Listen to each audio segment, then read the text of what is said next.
Yeah, I was cut off. I'm gonna try to make a part B of the number 3 or maybe number 4. Anyhow, I was talking about what happened my morning of January the 1st, 1982, after I saw after I went through the deal with the cat and the bird, and I said, how can I know, God, that you won't be like that cat and that, you didn't bring me back here just to be tormented and have anxieties and fears and sadness and troubles and then go to hell after I die. I said, so I mean, I thought that where I went was hell, which was probably the outer darkness. So I said, how can I know that I won't go to hell when I die? And I heard the audible voice of God loud and clear say, follow me. And so much peace, assurance, and happiness filled me when I heard that.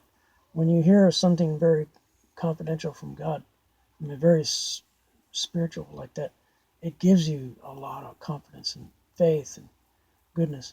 So anyhow, that was something that happened, and so after that happened is when I started experiencing these things. And I mean, one of the first things I started doing was reading the Bible all the time, and noticing things that Jesus said about following Him. But I don't want to make this a spiritual thing so much. It's more of an abilities things that should relate to everybody. Because after the near-death experience, I remember I was living with my sister Joan and her first husband Ed, and I was working on this. This was like a '64 Nova, and I needed to get it on the road. I took it to this auto shop where a friend of mine worked in Rockville, and I'd given him $300 and stuff for down payment. And they were not doing what I wanted, so I went to get my car back.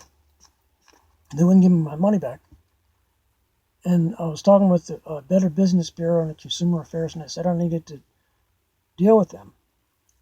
So I get off the bus and cross the tracks. I'm coming down this neighborhood where all these buildings are, going down the hill, and then across the bottom or somewhere near the middle was the auto shop. And when I'm walking down that hill, I was angry. And I've learned, not to be angry over the years. But that was something that stirred up this ability in me, and I didn't know about it. So I said, I take away your power. And I didn't know what that was. But those words came out of my mouth to get down there. All the other businesses were fine. But that one business, they couldn't shut down their overhead doors.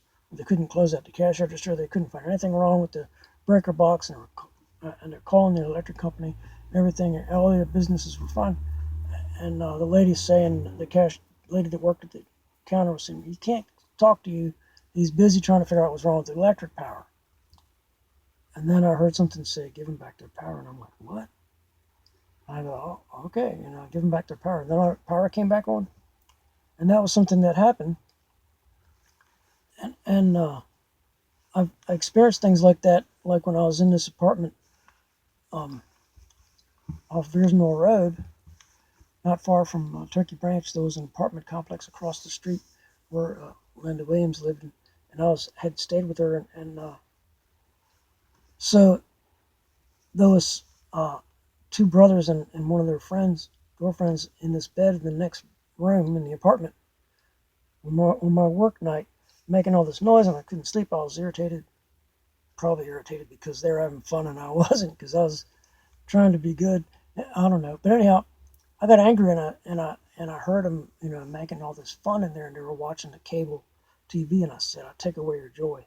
And I got real quiet, and I got up on the wall just trying to listen to what they were saying. I could hear them saying, "What happened to the cable? The cable's gone." And I heard that narration voice say to me, like at the auto store, said, "Give them back their joy." I went, oh, okay. Then their cable come back on, and I just said, "Oh well," and just went to sleep. So those are things that happen. It's like this time I was walking down this road near the Rockville campus of Montgomery College in '82, and I'm riding a bicycle. I was staying with my sister Sue and her first husband Joe, and I'd ride a bicycle. It took me like an hour to ride to that farthest out station for the buses to go down to DC to work, and I'm going down that road to the Rockville campus, and there was a whole row of trees along the road with street lights and everything. This one tree just started shaking real crazy, and I stopped, and I got the willies, and I'm like, I rebuke you in the name of Jesus, and the tree stops, and I'm looking up the trees. They weren't that densely leaved. There was nothing in the tree. It was just like a spirit, or I don't know if it was God just showing me. But anyhow, that happened.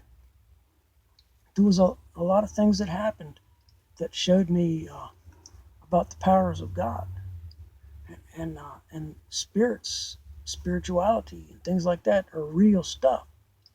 I mean, like I was in this bed one time in a room in the early '80s with Linda, and I I saw this thing in the room, and I studied it because it looked like a huge coiled up serpent with with like claws and wings and scales, and fiery eyes, and all this stuff, and it was big. It was like coiled up in the room. You could, and I'm like, Linda, do you see anything in the room? And she goes, yeah. And she described to me exactly what I was seeing. And I'm like, oh my God, we just pulled the blankets over our eyes and just laid there and prayed, trusted in God. And so years later, I'm studying about angels in the original Hebrew, and seraphim is a fiery serpent. So I figured, the devil must have been a seraphim, a type of a seraphim before he was kicked out, because he became, they call him sometimes the serpent, and so that happened. We saw that, and that that was confirmed. It wasn't just me seeing it; she saw the exact same thing. There was some really strange things that happened, and but I wanted to talk about premonitions, because that's when you get say like I had an experience before '82 where I was at this house on 711 Dryden near Four Corners in Maryland, and I was staying with some friends, and this one gal Susie was there. I think I talked with her about it. She didn't remember this like I do, but we were both starting to say something at the same time, and we did it like 4 or 5 times in a row. We'd both say a word or start to say something, and each time we'd say something a little different, but we were starting at the same exact time, the same exact same thing, and it happened again and again and again and again and again. And finally, I got like, ah! I just started jumping around and shooting and hollering, and someone's like, what are you so uppity about? You know, when you are going to say something and you don't, and someone else says it, that's the same kind of thing. That's like a continuity. That's like the connectivity of all things, and we can see that. Sometimes you can be talking with someone, and you can and right after you say something, particularly they'll say it on the radio or on the TV, and that happens often if you pay attention, and the more you pay attention, the more you might notice it. Those are realities things. Those are connectivity things. Those are the unity things that realize about abilities that we have. But you don't want to do things out of anger. You want to learn how to do things out of peace and kindness and gentleness and love. You don't want to be getting angry and throwing knives across the room with your brain or something. Lord have mercy. And you want to be a disciplined, kind, patient person. And that's how you can learn to safely operate in the powers. But I've learned there through dreams and notions. I call it notions because you can have a precognitive, like I was in Phoenix, Arizona, and I'm driving home from work, and I felt like something was going to run out in front of me. I'm covering the brake while I'm still driving with the other foot. Nothing happened. I get home in the trailer, and I'm sitting there at the computer, and I'm thinking, I need to go to Fred Meyer's. I get in the vehicle, and I start going down the road, and I see a dog at the side of the road, and then the dog goes to jump out right in front of me, and I was thinking, this is the premonition I had before. So I'm covering the brake, and I see in the rearview mirror that someone's coming pretty fast. So the dog went out in front of me, and I hit my brakes to plunge the vehicle, and said, car skidded, and didn't really injure the dog, and it ran off. And God was showing me things about premonitions because they actually saved my marriage. There was some bad things that happened, and she needed to confess things to me, and she needed to trust that she could. that I wouldn't be angry or, retaliation or anything like that. So she could talk to me and then I could pray for her. And there's a lot of things that happen because of that. So the premonitions are very real and very powerful and very effective. You can change the outcome of things with premonitions. Like in some of this, some people will say, if you dream something or have a precognition or you say something, you bring it into being, you cause it to be. But you can actually change things. We have the power and the ability by our will to determine to change the outcome of things with premonitions. And premonitions can teach you things. Like back in the back around 1990 in Tulsa, I remember hearing the Spirit say that I had esoteric teachings. So there's things that you can learn that aren't normally told or explained or taught, and that's just some of the things it's important to learn and recognize our abilities. I want people to recognize things and learn to pay attention to things because there's reasons why, and we can make differences in this world, and that's how I know, like there's a huge amount. Like if you just searched paranormal abilities on Google or something, you could come up with a big alphabetical list of all kinds of things, and don't worry about what science says is or isn't, because the science doesn't know everything, and we're still in the infancy stage of learning stuff, and it's like when I was in Tulsa, Oklahoma. There was a couple that they invited me over to their house to talk to them because they heard that I was into the Lord. And I was sitting in one chair, and they were over on the couch on the side of the room, and they were like talking to each other, whispering while I was explaining these things, you know, expounding things to them that I learned about God. And when I was done, they said, we hope you didn't think we were being rude when we were whispering to each other while we were talking. They said the reason why we were talking to each other, we were trying to confirm if we both saw the same thing. That while I was speaking about the wonderful things of God, they said they could both see an aura all around me, and it was like a halo of colors around my head. And I said, well, that's a sign for you guys to recognize, I mean, don't follow signs, but that was a sign for them. And signs follow us. We don't follow signs. But anyhow, it's just be cautious because even Jesus said it's a evil people that look after a sign. You shouldn't need a sign, but there's information.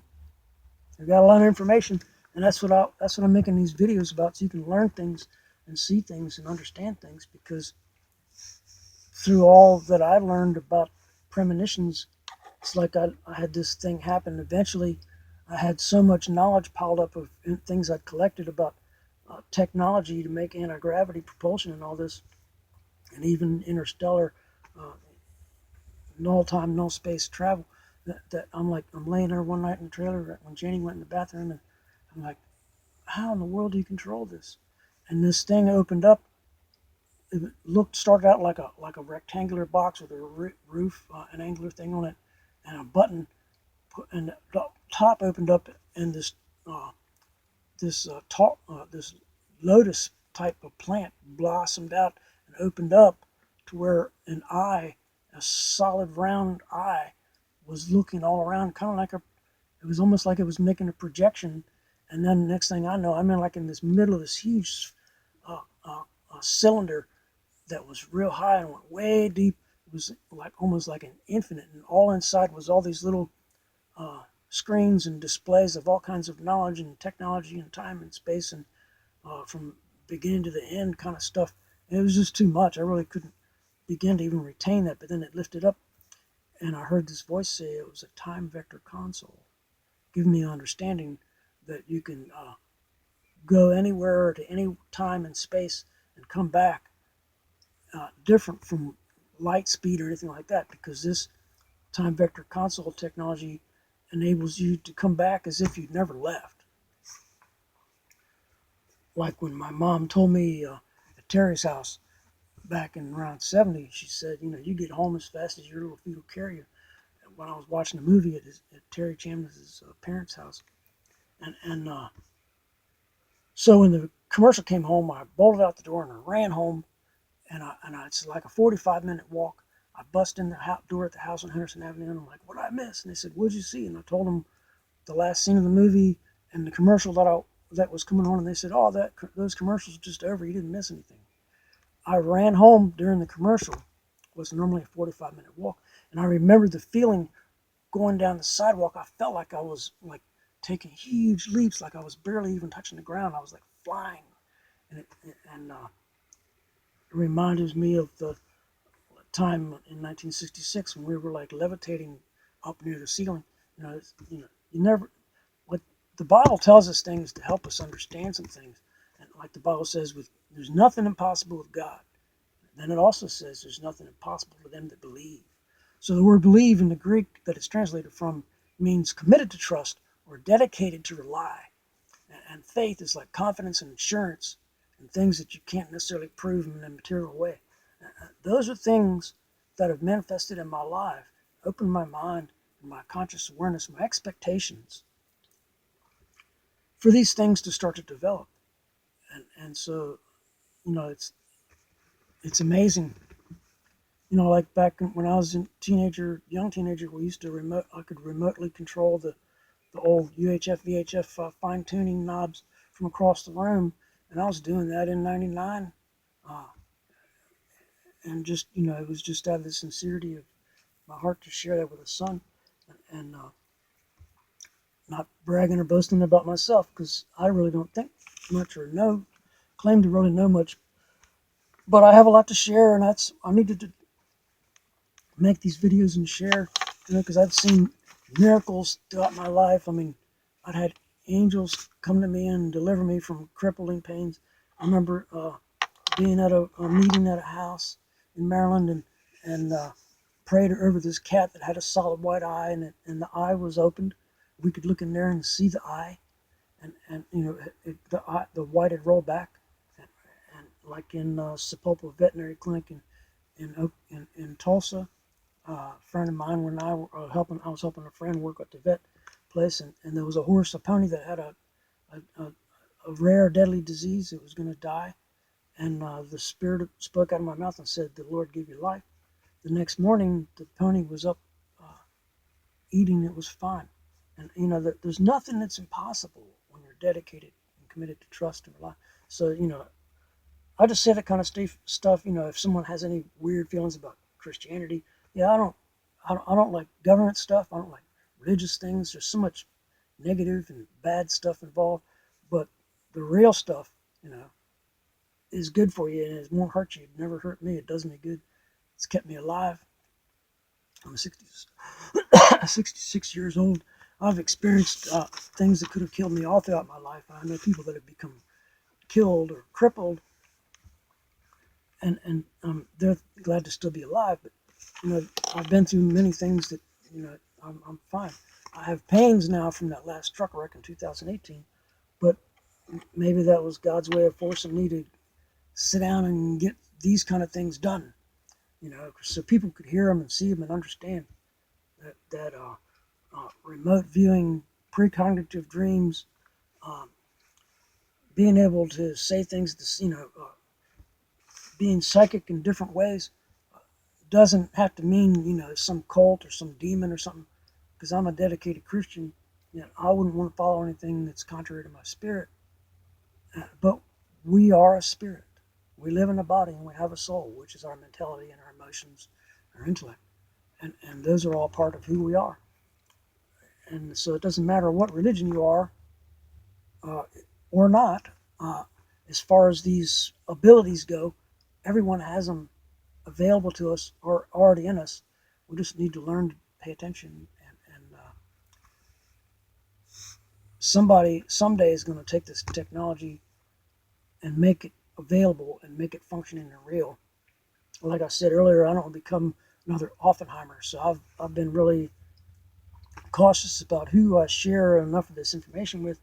I don't really trust governments and military. You know, goodness, how they are. Anyhow, peace to y'all. Keep looking up, and I know there's a lot more I could share, but this is pretty good enough for now.